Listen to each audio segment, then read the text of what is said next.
Hawke's Bay apple and pear growers who feared their fruit being left to rot due to labour shortages are getting some much needed help this month from overseas tourists. The government has declared a seasonal labour shortage for the region, which allows some visitor visa holders to take up 6 weeks of work in the industry.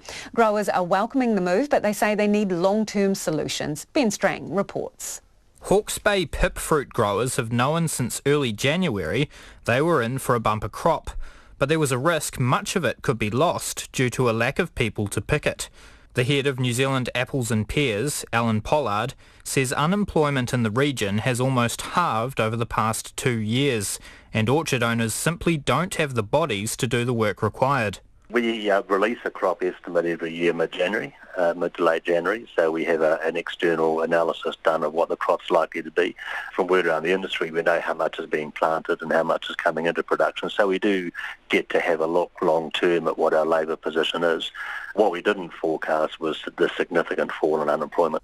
The industry is between 300 and 400 workers short, and it's hoped allowing tourists to enter the workforce will solve the problem.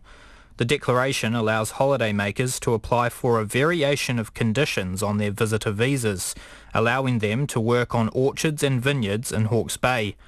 In a statement, the Ministry of Social Development's Annie Aranui says it will last for at least 6 weeks, starting on the 25th of February, but it will be reviewed next month. If conditions on the ground are largely the same as to what we see now, then we will consider extending this declaration. We're working hard to fill these positions and want to support New Zealanders into sustainable employment opportunities available in the industry. As pleased as Alan Pollard is with the declaration of a seasonal labour shortage, he says this is the second year in a row it's happened. He wants something done to give business owners peace of mind. There is a long-term situation here that we have to address, and the one thing we are saying to government now is, let's take a more long-term strategic view of labour and let's get into a long-term planning situation so we don't have this annual issue arising. Our businesses are planning 3 to 5 years out, and they're investing on the basis of having enough labour to pick the crop, of course, and so they need more certainty than an annual discussion.